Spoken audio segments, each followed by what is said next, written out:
అందరికీ నమస్కారం. నేను Swaroopa Potlapalli. Welcome to Suman TV. చేపలు తినండి, చేపలు ఆరోగ్యానికి మంచిది అని డాక్టర్స్ చెప్తూ ఉంటారు. హెల్త్ ఎక్స్పర్ట్స్ కూడా చెబుతూ ఉంటారు. ప్రస్తుతం మేము ఒడిషా రాజధాని అయిన భువనేశ్వర్ అవుట్స్కట్స్ లోనే Kausalya Ganga CIFA central institute of fresh water aquaculture దగ్గర ఉన్నాము. ఇక్కడ దాదాపు 400 ఎకరాల్లో సీఫా ఉంటుంది. 350 చేపల చెరువుల్ని ఇక్కడ ఏర్పాటు చేశారు. ఇక్కడ పెంచే చేపల్ని, సీడ్స్ ని మన దేశంలోని అనేక ప్రాంతాలకి వీళ్ళు పంపిస్తూ ఉంటారు. అయితే ఇక్కడ స్పెషాలిటీ ఏంటంటే 2 రకాలైన చేపల్ని తీసుకొని అవి ఏంటి అంటే రోహు అండ్ కట్ల. వాటి మీద చక్కటి ప్రయోగాలు అనేవి జరుగుతూ ఉన్నాయి. మనం ఇక్కడ చూడొచ్చు. దీన్ని కమ్యూనిటీ పాండ్ అంటారు. ఇలాంటి పాండ్స్ ఇక్కడ దాదాపు 30 వరకు ఉన్నాయి. వీటినే జెనెటిక్ పాండ్స్ అని కూడా అంటారు. ఇదిగోండి ఇక్కడ చాలా మంది చేపలు పడుతూ ఉన్నారు. ఆ చేపల్లో కూడా రోహు కట్ల మాత్రమే ఉంటాయి. రోహు కట్ల అనే వాటిని అవి ఎక్కువగా ప్రొడ్యూస్ అవుతూ ఉంటాయి కాబట్టి, అలాగే బడ్జెట్ ఫ్రెండ్లీ కూడా కాబట్టి వీటిని తీసుకొని ఇక్కడి సైంటిస్ట్ వీటి మీద ప్రయోగాలు చేస్తూ ఉన్నారు. ముఖ్యంగా ఇక్కడ ఇంట్రెస్టింగ్ ఏంటి అంటే ఈ చేపల లోపల 10 రోజులు అంటే 10 గ్రాముల వెయిట్ ఉన్నప్పుడే వాటిలో ఒక ట్యాగ్ అనేది ఇన్సర్ట్ చేస్తూ ఉంటారు. ఆ ట్యాగ్ ద్వారా వాటి గ్రోత్ ఎలా ఉంది, అవి ఏ ఏ రోగాల బారిన పడుతున్నాయి, వాటికి ఎలాంటి డిసీజెస్ వస్తూ ఉన్నాయి, వాటిని ఎలా నివారించాలి, ఎలా కంట్రోల్ చేయాలి, వీటన్నిటి మీద సైంటిస్టులు ప్రయోగాలు చేస్తూ ఉంటారు. అసలు చేపల లోపల ట్యాగ్స్ పెట్టడం ఏంటి, వాటితోటి దానికి సంబంధించిన డీటెయిల్స్ కనుక్కోవడం, అలాగే వాటిని ఫ్యూచర్లో ఇంకా ఎలా డెవలప్ చేయాలి, వీటన్నిటిని కూడా ట్యాగ్స్ ద్వారా సైంటిస్టులు చేస్తూ ఉన్నారు. ముఖ్యంగా అలా ఈ రోహు అండ్ కట్లకి సంబంధించి ఒక ఫ్యామిలీ ట్రీని కూడా వాళ్ళు ఏర్పాటు చేస్తూ ఉన్నారు. అంటే ఏ చేపకి సంబంధించిన ఫ్యామిలీ ఫిషెస్ని తీసుకొని ఇంకొక చోట వాటిని పెంచుతూ వాటి గ్రోత్ ఎలా ఉంది, రోహు ఫ్యామిలీ గ్రోత్ ఎలాగుంది, అలాగే కట్ల ఫ్యామిలీ గ్రోత్ ఎలా ఉంది, ఎందుకు మిగతావి గ్రోత్ విషయంలో వెనకబడ్డాయి, వీటి వెయిట్ ఎలా వచ్చింది, రోగాలు ఎలా వస్తున్నాయి, వాటికి ఎలాంటి మెడిసిన్ ఇవ్వాలి, వీటన్నిటి మీద సైంటిస్టులు ప్రయోగాలు చేస్తూ ఉన్నారు. ఇదిగోండి ఇక్కడ పెద్ద టీం ఉంది. అసలు ఈ చేపలకి పిల్లలుగా ఉన్నప్పుడే ట్యాగ్స్ ఎలా ఇస్తారు అనేది తెలుసుకుందాం రండి. ట్యాగింగ్ చేసే చేప పిల్లల్ని వేరే చోట పాండ్స్ లో, ట్యాంక్స్ లో వాటిని పెంచుతూ ఉంటారు. అయితే ట్యాగింగ్ చేయడానికి వాటికి 10 గ్రామ్స్ బరువు వచ్చాయి అనుకున్నప్పుడు వాటిని సెలెక్ట్ చేసి ముందుగా ల్యాబొరేటరీస్ లో ఒక రోజు పాటు పరీక్షిస్తారు. ఆ తర్వాత వాటిని తీసుకొచ్చేసి ఓకే వీటికి మనం ట్యాగ్ చేయొచ్చు అన్నప్పుడు, వాటి కండిషన్ కూడా బాగుంది అనుకున్నప్పుడు తీసుకొచ్చేసి ఇక్కడ ఉన్న జెనెటిక్ సైంటిస్టులు వాటికి ట్యాగ్స్ అనేవి వేస్తూ ఉంటారు. అయితే ఆ తర్వాత కూడా మళ్ళీ వాటిని పరీక్షిస్తారు. అసలు ఆ ట్యాగ్ లోపల ఉంటుందా లేదా, అవి రెసిస్ట్ చేసుకోగలవా లేవా అని పరీక్షించిన తర్వాత వాటిని ఇలా ఈ చుట్టుపక్కల ఉన్న కమ్యూనిటీ పాండ్స్ లో వదిలేయడం అనేది జరుగుతోంది. Sir please show us how to tag. Actually, these are the PIT tags, passive integrated transponder tag. We are using for individual identification of the fish. So, when the fishes are of 10 to 20 gram size, we collect the 30 to 40 fishes per family. We bring them to wet lab. We fast them overnight, and then next day, family wise, we collect the fishes and individually we tag them with the help of this passive integrated tag. So, this is the tag implanter we use for implanting the PIT tag in the body cavity of the fish. So before tagging, what we do, we give the anesthesia. We use 2-phenoxyethanol at the rate of 0.5 ml per liter, and once the fish get anesthetized, we take the fish and tag this fish with the help of PIT tag implanter. చూసారు కదా, చేపలకి కూడా families ఉంటాయి. వాటికి 10 to 20 grams wait ఉన్నప్పుడు వాటిని తీసుకుని, అంటే ఒక్కొక్క ఫ్యామిలీ నుంచి ఒక 20 చేపల్ని తీసుకొని వాటిని సెలెక్ట్ చేసి ఈ పిట్ ట్యాగ్స్ చూసారు కదా, ఈ ట్యాగ్ ఎలా ఉందో ఆ ట్యాగ్ని ఇన్సర్ట్ చేయడం అనేది జరుగుతుంది. ట్యాగ్ ఇన్సర్ట్ చేయడానికి ముందుగా వీళ్ళు అనస్థీషియా ఇస్తారు. మనకు కూడా ఎప్పుడైనా ఏవైనా సర్జరీస్ లాంటివి ఉన్నప్పుడు డాక్టర్స్ అనస్థీషియా మత్తుమంది ఇవ్వడం జరుగుతుంది కదా. చేపలు లైవ్గా ఉన్నప్పుడు వాటిని ఇవ్వడం కష్టం కాబట్టి వాటిని నిద్రపుచ్చేస్తారు. ఒక 2 మినిట్స్ పాటు అవి స్లీపింగ్ మోడ్లోకి వెళ్ళిన తర్వాత ట్యాగ్ చేయడం అనేది జరుగుతుంది. జీ దిఖాయియే దేదోనా. ये these are all 10 digit alphanumeric tags. Okay. ये इसका पेरिटोनियल कैविटी का अंदर हम देते हैं. पेरिटोनियल कैविटी का अंदर देते हैं इसको. पेरिटोनियल कैविटी को ये जाएगा, ये रह जाएगा, and it is permanently ये रहेगा till death. This much only you have to insert, and from back side you have to push the piston. Slowly you have to remove. Okay. Now you can read the tag. This is the tag reader. So this is the number. Oh Okay. చూసారు కదా 10 digit number ఉంటుంది. ఈ number ద్వారానే దీని life ఎలా ఉంటుంది, After, అసలు దీనికి సంబంధించిన అన్ని డీటెయిల్స్ మొత్తం రికార్డ్ చేస్తారు. ఇప్పుడు చూసారు కదా ఈ చేపని తీసుకెళ్లి కమ్యూనిటీ పాండ్ లో వదిలేస్తారు. Sir what's next? So after tagging, we put them in vigorous aeration so that they will come out of anesthesia. And after that, again we put all these fishes in wet lab one Okay. day for observation whether any mortality is there or not. If mortality is there, we replace the fish from again same family to maintain the stocking density. And next day we stock them in well prepared communal rearing pond for growth evaluation. So this is the foreign process బాడీని లోపలికి పంపించినప్పుడు resist చేసుకునేంత వాటికి కూడా ఉండకపోవచ్చు, మనకి మనుషులకి కూడా అంతే కదా. ఫారిన్ బాడీస్ ఏవైనా లోపలికి వెళ్ళినప్పుడు వాటి వల్ల ఖచ్చితంగా మన హెల్త్ మీద ఎఫెక్ట్ ఉంటుంది. అలా ఈ ఫిషెస్ కూడా కొన్ని చనిపోయే అవకాశం ఉంటుంది. అలాంటప్పుడు ఇంకొకటి అదే ఫ్యామిలీకి సంబంధించిన ఫిష్లను తీసుకొచ్చేసి మళ్ళీ ట్యాగింగ్ అనేది చేస్తారు.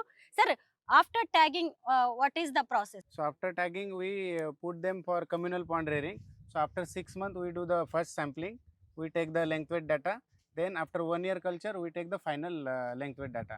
So based on that data, we estimate the genetic parameters such as breeding value or heritability. And based on those breeding value, we select the fishes. So while selecting, we see that they should not be related to each other by at least 4 generations. So this how we do. We have all the pedigree record. So with the help of this pit tag, we keep the pedigree record. So based on the pedigree, we prepare the mate allocation plan.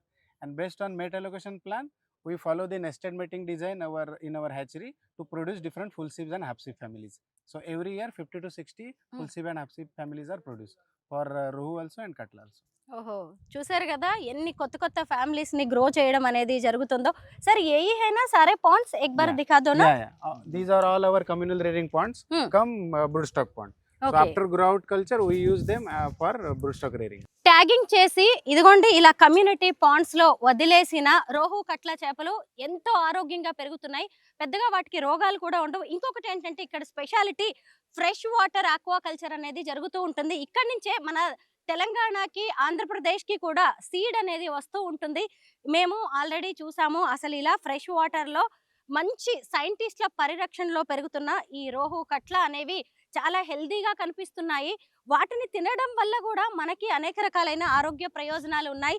ఇదిగోండి మేము చూస్తున్నాం ఇక్కడ కొంతమంది fishermen ఉంటారు కదా, వాళ్ళు ఆ రోహు కట్ల చేపల్ని పడుతూ ఉన్నారు.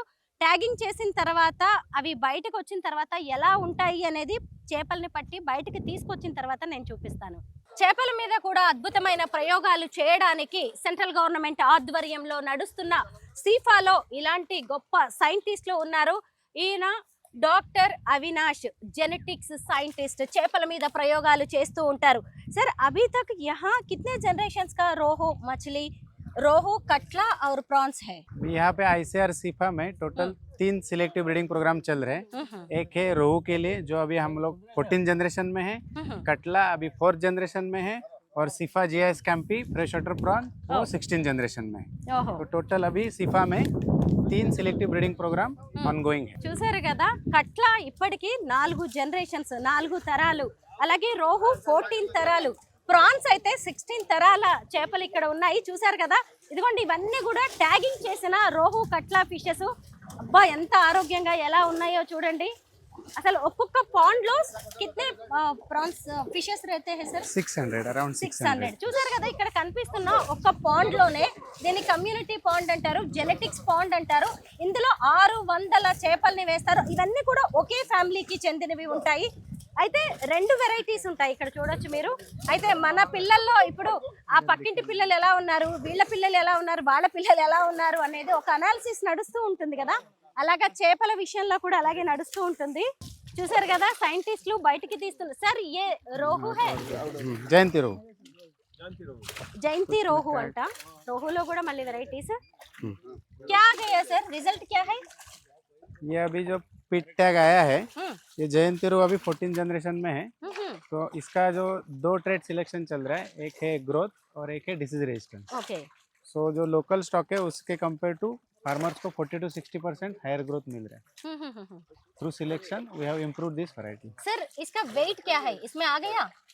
नहीं, ये खाली एक मतलब क्या बोलते हैं, ओनली फीड टैग का जो रीडिंग आ गया, क्या नंबर है वो आ गया. इसमें हाँ। हम जैसे लोग को हमारा उसका आधार नंबर फैमिली है। पता चलेगा जब सिलेक्शन करते हैं, जैसे हाँ। हम लोग ह्यूमंस में देखते हैं कि मतलब मैरिज के टाइम में हम लोग रिलेटिव्स में मैरिज नहीं करते, हाँ, तो yes, sir. Same to avoid that mating of relatives, hmm, ये पिट टैग हम लोग को हेल्प करता है। तो हम लोग जब सिलेक्ट करते हैं जो फादर और मदर ब्रीडिंग के लिए, हाँ, तब हम लोग देखते हैं कि उसके बीच में रिलेशनशिप ना हो। तो ओ, वो कैसे पता और- चलेगा, हम लोग सेम फैमिली से है हाँ, तो पिट टैग से हम लोग को पता चलता है कि ये मेल और फीमेल एक ही फैमिली से है, तो हम लोग उसमें ब्रीडिंग नहीं करते। దేఖ్లో అసలు ఒక చేపల్ని మనం తింటాం కానీ వాటి వెనక జరిగేవి సంపర్కానికి సంబంధించి ఇవన్నీ విషయాలు మనకి తెలియదు కదా. మన మనుషుల్లో ఎలా అయితే ఒకే చోట ఒకే రక్తానికి సంబంధించిన వాళ్ళు దగ్గర దగ్గర రిలేషన్స్ లో మనం పెళ్లిళ్ళు చేసుకోమో, నెక్స్ట్ జనరేషన్స్ కి ఎలా వెళ్ళమో, అలాగే చేపల విషయంలో కూడా సైంటిస్టులు ఎంత కేర్ఫుల్ గా ఉంటున్నారో చూసారు కదా. జస్ట్ ఈ పిట్ ట్యాగ్ ద్వారానే ఆ చేప అనేది ఏ జనరేషన్ కి చెందింది, ఏ ఫ్యామిలీకి చెందింది, వాళ్ళ అమ్మ ఎవరు, నాన్న ఎవరు, వాళ్ళ సిస్టర్స్ ఎవరు లాంటివి కూడా వీళ్ళు కనిపెట్టగలరు. అలా వాళ్ళ మధ్య మేటింగ్ జరగకుండా వాటిని తీసుకు వెళ్ళిపోయి వేరే చోట పెంచడం అనేది జరుగుతుంది. నిజంగా ఎంత గొప్ప విషయం. మనం చేపల్ని తింటాం కానీ వాటి వెనక జరిగే ఇలాంటి గొప్ప రహస్యాలను తెలుసుకునే అవకాశం కూడా మనకి ఉండదు. అయితే ఈ పిట్ ట్యాగ్ ద్వారా ఇప్పుడు ఆ రోహుకు సంబంధించిన డీటెయిల్స్ అన్నీ కూడా డాక్టర్ అవినాష్ జెనెటిక్స్ ఇంజనీర్ అనేవారు తీసుకోవడం అనేది జరిగింది. అయితే ఇప్పుడు ఆ రోహు అనేది 14వ తరానికి చెందింది. ముఖ్యంగా ఈ ట్యాగింగ్ అనేది ఎందుకు చేస్తారు అంటే గ్రోత్ ఎలా ఉందో తెలుసుకోవడానికి, ఇంకొకటి డిసీజ్ రెసిస్టెన్స్ అనేది తెలుసుకోవడానికి అనమాట. దీనివల్ల ఏంటంటే మంచి మంచి సీడ్ని వీళ్ళు ఫార్మర్స్కి ఇవ్వడానికి, కస్టమర్స్కి ఇవ్వడానికి అనేది అవకాశం ఉంటుంది. ఇలా మంచి సీడ్ని మనం ఫార్మర్స్కి ఇచ్చినప్పుడు వాళ్ళకు కూడా మంచి ఫిషెస్ వస్తాయి, గ్రోత్ రేట్, వెయిట్ అనేది మంచిగా వస్తుంది, రోగాలు లేని చేపల్ని పెంచడానికి అమ్మడానికి అవకాశం కలుగుతుంది. Thank you so much sir. Thanks for the very nice information. ప్రస్తుతం నాతో పాటు ఉన్నారు CIFA director doctor PK Sahu. Sir बताइए ये मेटिंग के बारे में फिशेस के बीच में. We used to see at least over 4 generations they are not from the same father and mother to avoid the inbreeding. So if there will be inbreeding, there will be growth depression. So to avoid inbreeding, we maintain their distant relationship so that the growth will not be suppressed. So for that we are conducting the speed tagging to see maintain their record over generations, their parents details, the grandparent details over generations. Sir rohu और कटला को क्यों select किए? Rohu बहुत varieties of मछली are there in now, fishes are there. in the country Indian major carp demand is too much.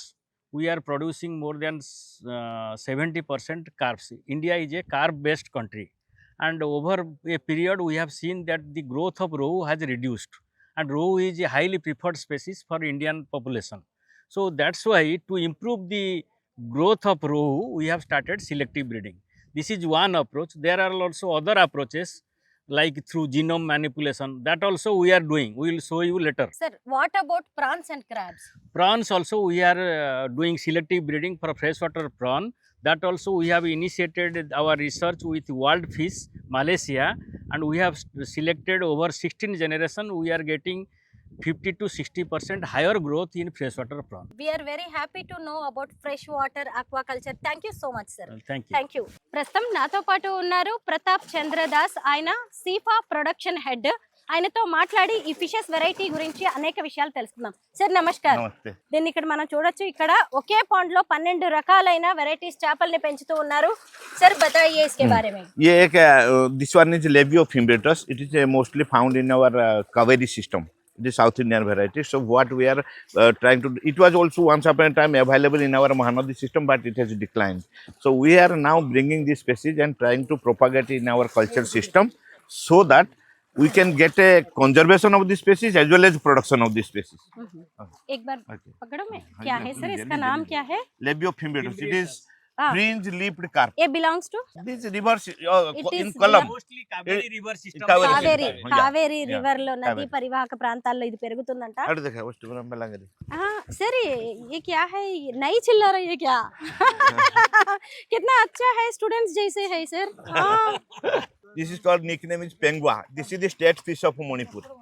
O Okay, it has a long history. Actually, this species was already near threatened species. So we have brought it from Manipur and developed this production technology, and we are propagating this in our culture system. We have pushed this species in West Bengal, Assam, and even in Bihar, Chhattisgarh, like that. And it has become so popular. The West Bengal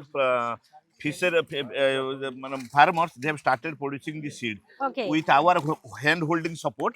sir The hatchery owners have started developing the seed, producing the seed from their local hatchery and supplying. And the farmers have इसका nicknamed cost it क्या रहते हैं sir? fresh water. This is in West Kg, Bengal. It is kg. 1 kg. It is sold at 800 rupees a kilo. 800 In Manipur, it is 1300. ఓహోహోహో ఇది మణిపూర్ రాష్ట్ర చేప పెంగ్వా దీని పేరు. ఇది చాలా పాపులర్ అంట. మనందరికీ తెలిసిందే కదా, వెస్ట్ బెంగాల్లో చేపల్ని ఎక్కువగా తింటారు, పెంచుతూ ఉంటారు. అక్కడ రైతులు కూడా ఇప్పుడు దీన్ని పెంచుతున్నారు, ఎందుకంటే ఇది చాలా లాభదాయకం.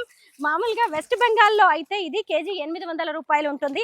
అదే మణిపూర్ లో అయితే 1000 రూపీస్ నుంచి 1300 వరకు ఉంటుంది. Calabans.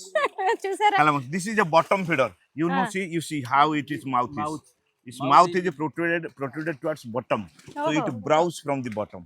Okay okay It's a slow growing fish, but it's a bottom dweller, very tasty. Slow growing, that's why it is very tasty. Okay, and it almost fetches 20 to 30% higher price as compared to our rohu katla. ఓహోహోహో Highly preferred. कौन सा state का है ये? It is available everywhere. ఓహో Available. ఎక్కడైనా Like the దొరుకుతుందంట rohu ఈ katla చేప? available, but a very limited numbers it is available. ఓహోహోహో Now we are propagating this. It's a ఇది bottom స్లోగా feeder. పెరుగుతుందంట, కానీ టేస్ట్ చాలా బాగుంటుందంట. లిమిటెడ్ గా మాత్రమే దీన్ని కల్టివేట్ చేస్తున్నారని చెప్తున్నారు. మామూలుగా మనం పెంపుడు జంతువుల్ని ఇలా అంటే చాలు, అవి మళ్ళీ మన దారిలోకి వచ్చేస్తాయి కదా. చేపల్ని కూడా ఇలా అనాలనే విషయం నాకు ఇప్పుడే అర్థమైంది. చూసారు కదా? Like నామ్ that, like క్యా హై that. సార్? Kalbasu. కల్వాసు దీని పేరు. ఇదేది రాష్ట్రానికి చెందిందని కాదు, కొన్ని చోట్ల మాత్రమే ఇది దొరుకుతుంది. కల్వాసు. This is mirigal. Mrigal. It is another bottom feeder. You see. You see, it's again bottom protruding towards one. It feeds on the bottom material. Interestingly, we have a different bottom feeders, but this feeds on mostly animal-derived, major animal-derived detritus. Okay It feeds on, and we have a common carp which feeds on plant-derived. So we can keep mrigal and common carp together at the bottom. ఓహో మన దగ్గర 3 రకాలైన మృగాల్. దేశవాళీ variety మాత్రమే ఉన్నాయి. అవి రోహు కట్లతో పాటు ఈ మృగాలు అన్నమాట. మామూలుగా చేపలు No, చేపలు the పైన ఉన్న technique- ఫుడ్ తింటూ technique ఉంటాయి, is you కిందవి keep- తింటూ ఉంటాయి. ఇవి కూడా బాటమ్ ఫీడర్స్ అన్నమాట. This is an exotic species. Oh, sir.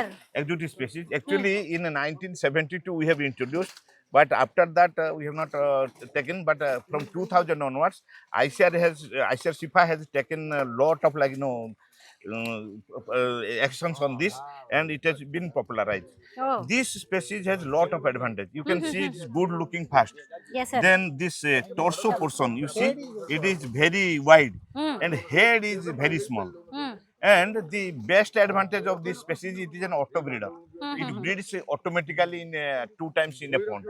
So you just if you have a 6 to 7 feet water depth, you just release it and forget. They will try to release seed every year. Or its name is Kuria labio. అస్సాంకి Not that చెందిన Kuria, it puri is చేప KURI. ఇది. Yeah. Puri చేప. During breeding तो season, it selection develops कर रहे हैं a ना, उसमें rainbow type of things, little color. That time it looks very good. Okay It's again a bottom dweller. Okay You see.